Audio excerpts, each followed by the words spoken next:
আওয়ামী লীগের তো চিন্তা কি আছে? আমরা তো আওয়ামী লীগের কাছে শুনতে যাইনি যে আমাদের নেতা কে হবেন, আমাদের প্রধানমন্ত্রী কে হবেন। তারা তাদের চিন্তা করুন, তাদের পরনের কাপড়টা থাকবে কিনা। গত 15 বছরে যে বাংলাদেশ জাতীয়তাবাদী দল বিএনপি নেতৃত্বে সমস্ত বিরোধী দলগুলো আজকে সরকার ও শাসন ব্যবস্থা পরিবর্তনের এক দফা দাবিতে গ্রাম থেকে পাড়া মহল্লা শহরে সারা দেশে আন্দোলনের উত্তল তরঙ্গ ছড়িয়ে দিয়েছে। আমরা আশাবাদী এই অক্টোবরের মধ্যেই এই প্রতিবাদের পতন ঘটে নয়া বাংলাদেশ এবং নতুন ইতিহাস রচিত হবে। লিভান কি তত্ত্বাবধায়ক সরকার নিয়ে কোনো কথা বলেছেন মাননীয় প্রধানমন্ত্রী? কারণ এমন তত্ত্বাবধায়ক সরকার নিয়ে কেউই কোনো কথা বলেনি। আমি জানি না কেন এটা এই ধরনের কেউ কথা বলছে এই ব্যাপারে। আসসালামু আলাইকুম, আপনারা সবাই কেমন আছেন? আশা করছি সবাই ভালো আছেন। আমি আপনাদের কাছে দেখাবো আগামী নির্বাচন নিয়ে ভয়ঙ্কর তথ্য দিলেন বিভিন্ন নেতারা। আর এইদিকে তত্ত্বাবধায়ক সরকার নিয়ে হঠাৎ কি বললেন মাননীয় প্রধানমন্ত্রী শেখ হাসিনা, যা শুনলে আপনারা অবাক হয়ে যাবেন। তো আজকের এই ভিডিওগুলো অত্যন্ত গুরুত্বপূর্ণ। তো আমি আশা করবো যে আপনারা এই সম্পূর্ণ ভিডিওটি দেখবেন, আর এই সম্পূর্ণ ভিডিওটি দেখলেই বিস্তারিত জানতে পারবেন। আর এই ভিডিওগুলো দেখানোর আগে আপনাদের কাছে আমার ছোট্ট একটি রিকোয়েস্ট, আপনারা যদি আমার চ্যানেলে নতুন হয়ে থাকেন তাহলে একটু নতুন আপডেট নিউজ সবার আগে পেতে আমার এই চ্যানেলটি সাবস্ক্রাইব করে আমার সাথেই থাকুন। আর এখন চলুন কথা না বাড়িয়ে আমরা ভিডিওগুলো দেখে আসি। আপনারা রক্তপাতের দিকে দেশকে ঠেলে দিবেন না। আপনারা যেই পথে এগাচ্ছেন, গতকালকে তার আগের দিন বিভিন্ন জেলায় জেলা নির্বাচন কর্মকর্তা ওই গৃহপালিত রাজনৈতিক দলকে নিয়ে মিটিং করেছেন, অনেককে বান্ডিল ধরিয়ে দিয়েছেন, বান্ডিলের কথা বলেছেন তারা যেন নির্বাচনে আসে। নির্বাচন কমিশনও একই পদ্ধতি করেছে। আপনারা দেখেছেন নির্বাচনের আগে দুটি বুলফর রাজনৈতিক দলকে নিবন্ধন দিয়েছে। আর আজকে গণ অধিকার পরিষদের মতো 56টি জেলায় যাদের কমিটি আছে, 282টি উপজেলায় আমাদের মূল দলের কমিটি আছে, আমাদের নেতা কর্মী সারা দেশে আছে, আমাদের ছাত্র যুব শ্রমিক পেশাজীবী সমস্ত অঙ্গ সংগঠন গুলো রয়েছে। তারপরেও এই দালাল চাটুকার ব্যক্তিত্বহীন দলের দল আঙ্গল কমিশন আমাদের গণ অধিকার পরিষদের নিবন্ধন দেয় নাই। কিন্তু আমাদের রাজনীতিকে আমরা ছেড়ে দিয়েছি। আমরা রাজনীতি ছাড়ি নাই। আমাদের চূড়ান্ত লক্ষ্য উদ্দেশ্য এক অভিন্ন সকল বিরোধী দলের শেখ হাসিনার প্রতিবাদকে বাংলার জমিন থেকে উৎখাত করে একটা জনগণের সরকার প্রতিষ্ঠা করা।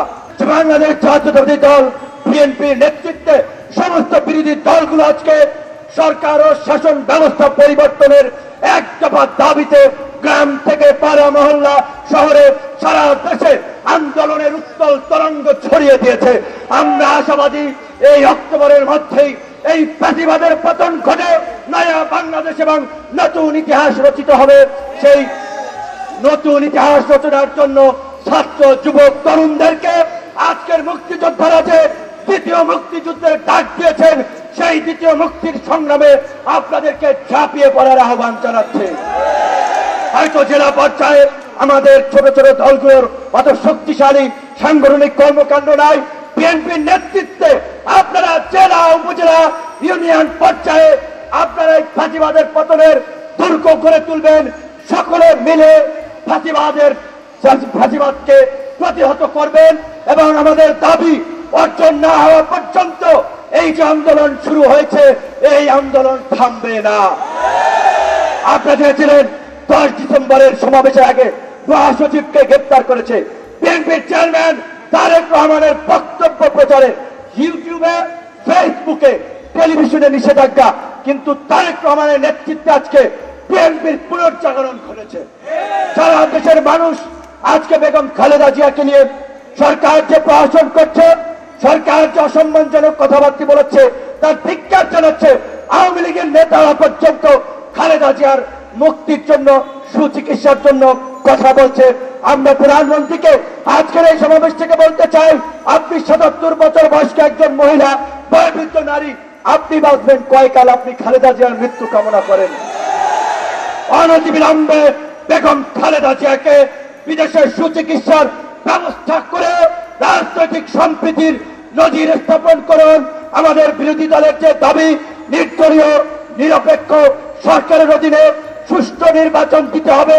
আপনারা সংসদে সংখ্যাগরিষ্ঠতা আছে, এই অক্টোবরে আপনাদের শেষ অধিবেশন হবে।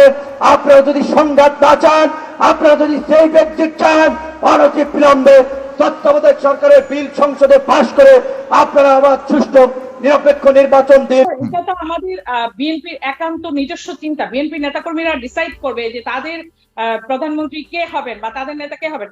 আমরা তো পরিষ্কার, আমরা তো আমাদের নেতা ঠিক করেছি। আমাদের অ্যাক্টিং চেয়ারম্যান দেশনায়ক তারেক রহমান, তিনি আমাদের নেতা, এবং তিনি গণতন্ত্র পুনরুদ্ধার আন্দোলনের বাংলাদেশের মানুষের যে গণতন্ত্র হারিয়ে গেছে, যেটা চুরি করেছে আওয়ামী লীগ, এই ভোট ডাকাত সরকার চুরি করেছে বাংলাদেশের গণমানুষের ভোটাধিকার, এই ভোটাধিকারকে পুনরুদ্ধার আন্দোলনের নেতৃত্ব দিচ্ছেন তারেক রহমান। আমাদের নেতা ক্রিস্টাল ক্লিয়ার, ট্রান্সপারেন্ট, এবং আমাদের নেতা তারেক রহমান। তো সেখানে আওয়ামী লীগের তো চিন্তার কি আছে? আমরা তো আওয়ামী লীগের কাছে শুনতে যাইনি যে আমাদের নেতা কে হবেন, আমাদের প্রধানমন্ত্রী কে হবেন। তারা তাদের চিন্তা করুন, তাদের পরনের কাপড়টা থাকবে কিনা। গত 15 বছরে যেই সমস্ত অপকর্ম করেছেন, যেই লুটপাট করেছেন, আপনি দেখেন এক রূপপুর পারমাণবিক কেন্দ্র তারা আজকে উদ্বোধন করেছে, সেইটার প্রকল্প বাস্তবায়নের আগেই সেই বালিশ কেলেঙ্কারি ঘটেছে। একটা বালিশের দাম 8,000 টাকার মতন পর্যায়ে তারা নিয়ে গেছে। কি মহা কেলেঙ্কারি তারা করতেছে প্রতিটি সেক্টরে, মেগা প্রকল্পের নামে মেগা দুর্নীতি করতেছে, লুটপাট করতেছে, এবং কত নির্লজ্জ তারা। সারা বিশ্ববাসী তাদেরকে বলতেছে যে তোমরা ভোট চোর, তোমরা যে 14 নির্বাচন করেছো, তোমরা যে 18 নির্বাচন করেছো, এই নির্বাচন দুটি বৈধতার প্রশ্নে এটি প্রশ্নাতীত ছিল না, এটি প্রশ্নবিদ্ধ ছিল। সুতরাং বাংলাদেশে একটি সকলের কাছে গ্রহণযোগ্য একটি নির্বাচন হতে হবে, সকল দল যাতে অংশগ্রহণ করে সেই ব্যবস্থা হতে হবে। কিন্তু আওয়ামী লীগ কানে তুলু দিয়ে বসে আছে আর পিঠে কুলু বেঁধে বসে আছে, তারা কোনো কথা শুনতে চাচ্ছে না।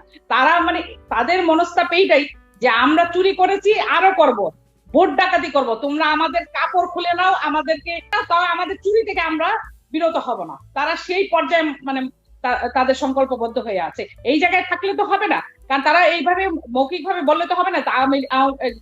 যুক্তরাষ্ট্র তাদের সঙ্গে আছে, বা আপনারাও জনগণ থেকে বিচ্ছিন্ন হয়ে আছেন, আপনাদের সাথে জনগণ নাই সেটি বলবার চেষ্টা করেছে। আপনারা বিদেশিদের উপর নির্ভর হয়ে আছেন, এবং বিদেশিদের প্রতিও যারা একে মোমেন আজকে বলেছেন বিদেশিরা আমাদের সাথে সম্পর্ক ভালো আছে, তারা শুধুমাত্র এখানে বিক্রি করতে আসে, তাদের অন্য কোনো উদ্দেশ্য নাই, নির্বাচন উদ্দেশ্য না, শুধুমাত্র এখানে তাদের যে সম্পদ বিক্রি করতে আসে, তাদের স্বার্থের জন্য আসে। সেটা পূরণ হয়ে গেলে হয়তো সমাধান হয়ে যাবে সব। বাংলাদেশের মানুষ এত আধুনিক নয়, তাদের সাথে যদি সম্পর্ক ভালোই হতো তাহলে তাদের এই যে প্রতিটা সেক্টরে প্রতিটা লোককে এই যে স্যাংশন দিচ্ছে যুক্তরাষ্ট্র কেন দিচ্ছে, এবং তার সঙ্গে সঙ্গে আপনি দেখবেন যে কানাডা দিচ্ছে, তারপর নিউজিল্যান্ড আছে, অস্ট্রেলিয়া আছে, ইউকে আছে, সকলেই কিন্তু তাদেরকে এই যে স্যাংশন দেওয়ার তালিকাবদ্ধ করছে। কেন করছে? তাদের সাথে যদি রিলেশন ভালো থাকতো তাহলে তারা সেটা করতো না। এখন মোমেন সাহেব কি বললেন, বা তিনি কেন প্রধানমন্ত্রীর সঙ্গে ছিলেন না, বা সালমান এফ রহমান সাহেব কেন ছিলেন না যুক্তরাষ্ট্র ভ্রমণের সময়, সেটি ওনারা ভালো বলতে পারবে। যে তারা যত আন্দোলন করবে সাধারণ মানুষের পকেটে কিছু টাকা যাবে। তো মানুষ যদি কিছু টাকা পায়, এই দুঃসময় তো ভালো। আমাদের তো নিজের খাইয়ে নৌকা, আওয়ামী লীগের একটা সুবিধা আছে নিজের খাইয়ে নৌকা, কিন্তু তাদের তো সেটা না। সুলিভান কি তত্ত্বাবধায়ক সরকার নিয়ে কোনো কথা বলেছেন মাননীয় প্রধানমন্ত্রী? কারণ এমন তত্ত্বাবধায়ক সরকার নিয়ে কেউই কোনো কথা বলেনি। আমি জানি না কেন এই ধরনের কেউ কথা বলছে এ ব্যাপারে।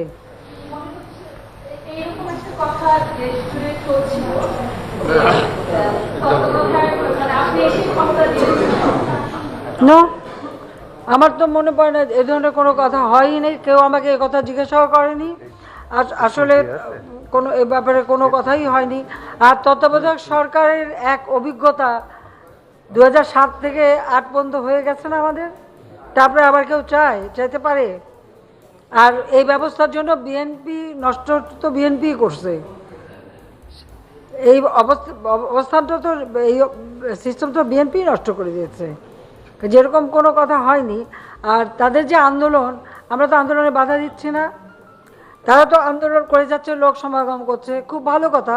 এতকাল চুরি চামারি করে যে অত পয়সা বানিয়েছিল আর যত টাকা মানি লন্ডারিং করেছিল সেগুলি ব্যবহার হচ্ছে, অন্তত সাধারণ মানুষের হাতে কিছু টাকা তো যাচ্ছে।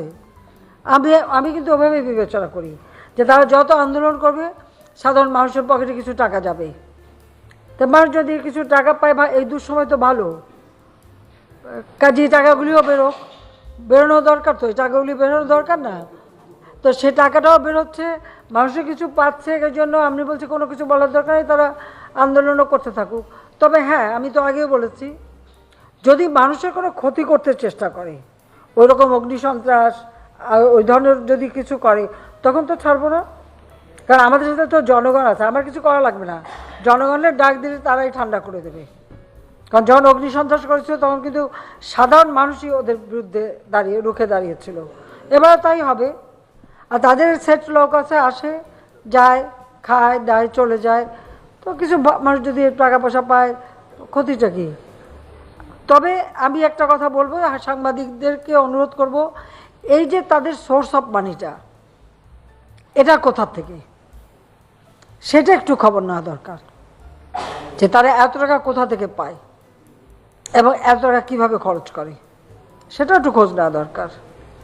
আমাদের তো নিজের খাইয়ে নৌকা, আওয়ামী লীগের একটা সুবিধা আছে যে নিজের খাইয়ে নৌকা, কিন্তু তাদের তো সেটা না। তাহলে তারা পাচ্ছে কোত্থেকে? আমি আশা করছি যে আপনারা সম্পূর্ণ ভিডিওটি দেখেছেন। তো আপনাদের যদি বৃষ্টি নিয়ে কোনো মতামত থাকে আমাকে অবশ্যই কমেন্টে জানাবেন। আর আপনারা যদি চ্যানেলে নতুন হয়ে থাকেন তাহলে আমার এই চ্যানেলটি সাবস্ক্রাইব করে আমার সাথেই থাকুন। তো দেখা হচ্ছে পরবর্তী ভিডিওতে। সেই পর্যন্ত সবাই ভালো থাকবেন, সুস্থ থাকবেন। আল্লাহ হাফেজ।